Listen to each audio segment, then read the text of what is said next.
Well, joining me now to have a further look at today's papers is Noah Khogali, Conservative councillor and political commentator with Young Voices. Good morning, Noah.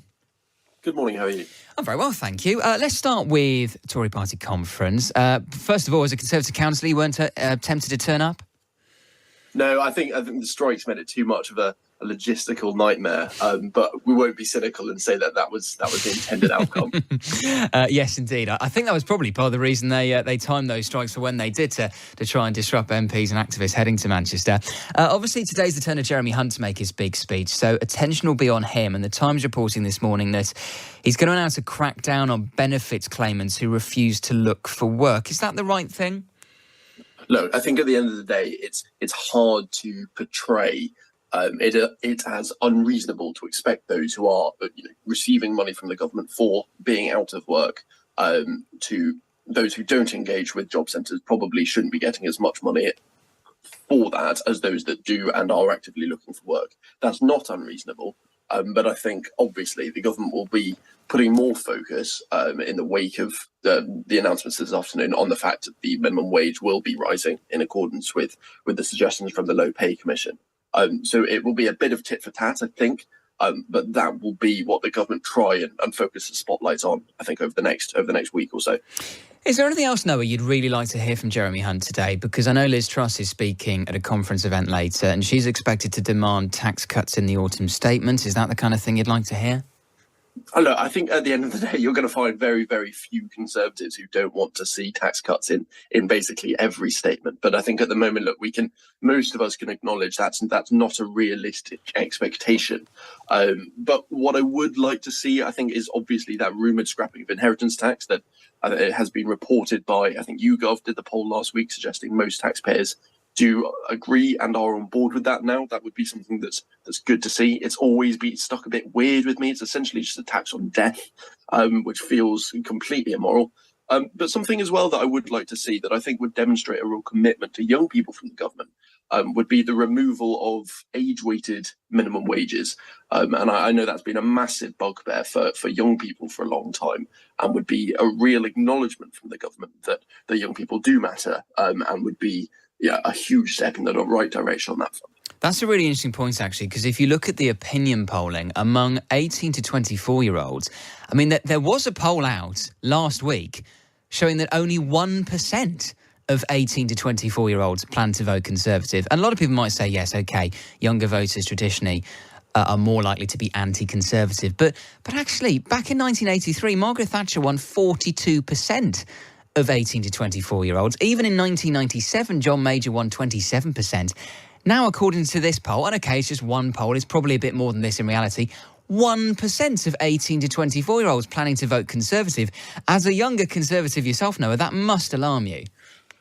It is quite scary, and whilst I think the number will definitely be higher than that, it does highlight a problem for the Conservative Party. But I do think, looking to the future, the Conservative Party should have cause for optimism if it just does the right things to harness young people.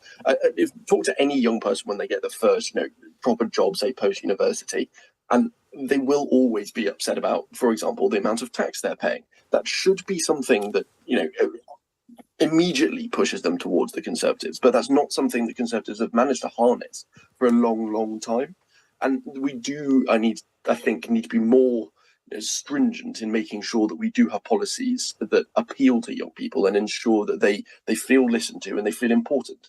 But, historically, the bases of all political parties have essentially been built off of traditionally older people who will go out and vote and, maybe donate to the party and do door knocking. So that's where the attention policy-wise has gone. So, young people do need to keep getting more involved. But the parties also need to all listen to young people and bring policies to government that will benefit them in the long term.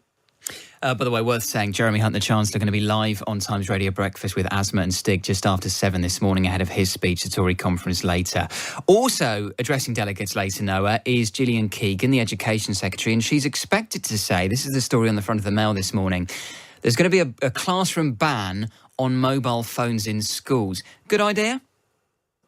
Personally, I don't think so. So this is something that, when I was at the back end of my schooling career was kind of getting mooted, and I've seen come into schools since I left, really. But it has always struck me as kind of papering over a problem because nobody really knows how to solve it. The reality is that mobile phones exist, and they're going to be something that exists in young people's lives right from the beginning of the time they're able to use them. Just banning them in schools and trying to make them a non-issue like that, I don't see how that's productive. Surely you want to use this device that essentially is a gift and a curse for young people to further their education and further them as a person, rather than just banning them and then hoping it ends up okay. But surely the danger is, I mean, I fully accept that, as with all this technology these days, there are apps that could be really educational and really beneficial, but people are just going to be on their social media, aren't they, messaging their mates? And I think that will be even more of a problem if you just ban them in school and then they're doing that secretly in the bathroom anyway and then going home and not using it for anything productive there. It doesn't solve the problem. These are devices with massive potential, and it requires schools and educators to be really tough in the way that they are used and just make sure they are getting used for the right things, but also demonstrate to these young people how much potential they have. They have so much more capacity to benefit somebody than just messaging them across the classroom and joking about the teacher or something. They have huge learning potential, but we just need to be really, really focused in the way that we use that.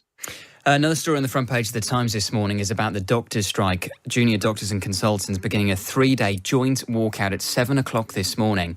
And the Times reporting that one doctor was paid almost £7,900 for a shift to cover for striking colleagues.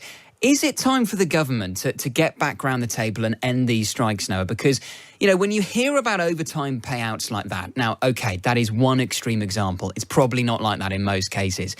But it reaches the point where actually the taxpayer essentially is subsidising these strikes. Surely the government needs to reopen negotiations with doctors.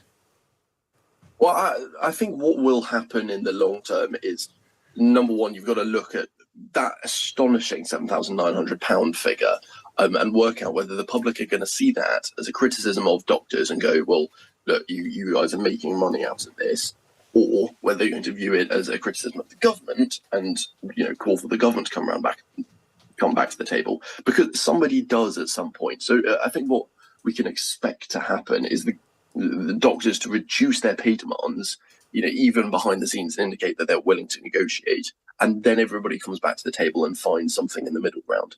Just because they're not around the table at the moment doesn't mean that this isn't all part of some grand negotiation. But at the end of the day, I think that the government and Rishi Sunak specifically, because reducing waiting lists was one of his pledges, have benefited out of the fact that this has kind of rumbled along in the background. And whilst it's important, it's not been taking up as much focus as something like the economy or immigration. So lots of things depend on whether it is really thrust back into the limelight or it remains as a kind of this secondary issue. Noah, always appreciate your time. Thank you so much. Thank you very much. That's Noah Khogali, Conservative councillor and political commentator with Young Voices. Morning to